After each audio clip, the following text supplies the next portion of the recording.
Welcome back to LFC Transfer Hub, your ultimate home for all things Liverpool. Today we've got huge transfer drama and breaking news. Slot selection headache, what's Liverpool's best attacking three? Hugo Ekitike on adapting to the Premier League and Sturridge comparisons. Liverpool lineups for Burnley as Alexander Isak debut decision made and midfielder dropped. Now let's hear the details. Welcome to LFC Transfer Hub. Don't forget to subscribe and like this video. Also leave your comment below. Let's start. Slot selection headache, what's Liverpool's best attacking three? Liverpool are back to Premier League action in a few short hours. With the backside of the September international break-in bye, fans can now let out that big exhale and focus on what really matters, the Reds' chase for their 21st and 7th Premier League and Champions League trophies. Since the last match before the break took place before transfer deadline day, the trip to Turf Moor also presents the tantalizing possibility of seeing all of Liverpool's new signings on the pitch. Yes, we're talking about seeing Alexander Isak. The Swedish superstar striker completed his dramatic transfer to Liverpool from Newcastle on deadline day, and so fans are undoubtedly eager to see what Arne Slot's attack could look like with Isak on the pitch. Caveats, of course, that given the Swede needing to essentially down tools in order to force the move, it would be borderline negligent to throw a player with no true preseason and whose last meaningful game time came in May right into the starting lineup. It may even be too much to hope for a 15-minute cameo, especially given how well Hugo Ekitike has started his Liverpool career, with 3 goals across all comps this season. But hope, especially in the hearts of football fans, springs eternal. Which means it's probably more appropriate to project out what is likely Arne Slot's most interesting selection dilemma. What is Liverpool's best front three going to look like? Gakpo, Isak, Salah. This is probably the safe choice, as things stand, for what is expected to be the best attacking line for the Reds. It is a disappointment, I'm sure, for Ekitike, who certainly backs himself to be tough to drop. More, you've got Mohamed Salah, on the back of a record-setting campaign and already etched into club lore among the top tier of greats. Cody Gakpo's own consistency on the left means they're incredibly tough to drop. Given the lack of depth on that wing with only Rio Ngumaha as a true left winger on the squad, it's most likely that we get Ekitike and Isak onto the pitch by dropping the Dutchman. Which brings us to Ekitike, Isak, Salah. I would imagine this is the dream attacking scenario for fans, and maybe Florian Wirtz, given that it puts both Ekitike and Isak into the mix while leaving Salah on the pitch. A question here would be whether or not the club is getting the most out of Ekitike by playing him wide or if the club will have enough presence in the box, given that both Ekitike and Isak tend to come towards the ball and don't necessarily play as target or off-the-shoulder strikers. Not that Isak nor Ekitike are incapable of doing the latter. Both have the pace to be able to run into channels and beat defenders to well-placed and timed passes. Gakpo, Isak, Ekitike. I'm calling this the AFCON attack. It's also a pipe dream. Ekitike's not had any time on the right that I could confirm through a very cursory look online. But given how comfortable he's looked on the ball with either foot and Slot has often used Mo as a creator, I can see some potential in terms of transferable skills. I'd say it's much more likely to see Chiesa step in while Mo's out, but it could be telling of Slot's plans for a post-Salah reality if we see some shifting during AFCON, including any tweaks to the base formation. It's entirely plausible that we see Slot opt to adopt a 2-striker formation, but given the investment in Jeremy Frimpong and Milos Kerkez, it's difficult to see a move to such a formation that wouldn't require a dramatic reapproach to Mo Salah's deployment. Which is to say, I don't see a shift to 3 at the back, for example, anytime soon.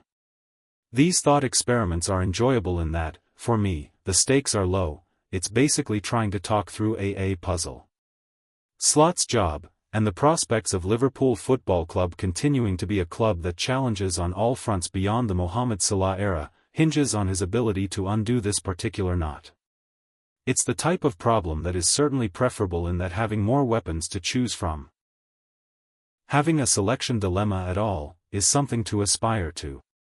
And for Liverpool, it is wonderful to consider there is now the possibility of high-quality rotation at striker, which was a perceived weak spot to many despite the club's success last year. We'll wait to see how Arne approaches this conundrum. In the meantime, we'll try to enjoy the tantalizing truth that Liverpool's attacking stable looks set to remain high in quality for the foreseeable future thanks to the club's big summer.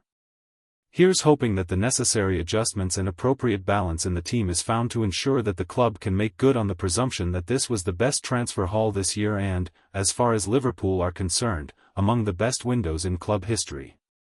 Hugo Ekitike on adapting to the Premier League and Sturridge comparisons.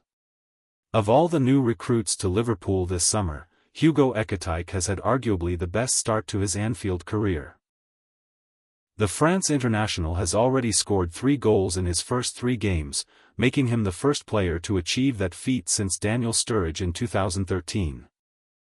It must not be easy carving a place for yourself in a league-winning team with such world-class players, especially in attack, but Ekitike has proven to be up to the challenge in the opening stages of this season. "I think I adapted well," he told the official site. "Obviously I still have things to improve, but I think it was a good start." On his early camaraderie with his new teammates, Ekitike credits much of that easy adaptation to their help. "I feel good with the guys, they help me to adapt here, so obviously they make my football easier," he admits. And when you play with good players like this, you can improve and you can have success like that. The most important thing is to continue to be consistent. Former Liverpool player Daniel Sturridge was unfortunately hampered by persistent injuries that kept him from reaching fully legend status with the club. However, his arrival in the winter of 2013 revitalized Brendan Rodgers' lackluster squad, evidenced by the aforementioned goals scored in each of his opening 3 games. The matches when he played alongside the controversial but undeniably talented Luis Suarez often produced a glut of goals for the Reds.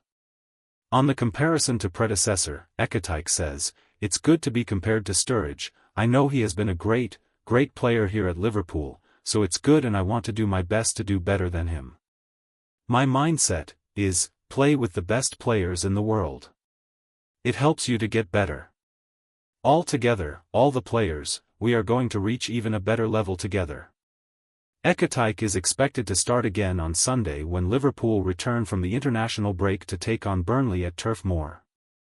The arrival of Alexander Isak to the team on deadline day means that Ekitike has even more motivation to perform well and distinguish himself in order to compete for his position.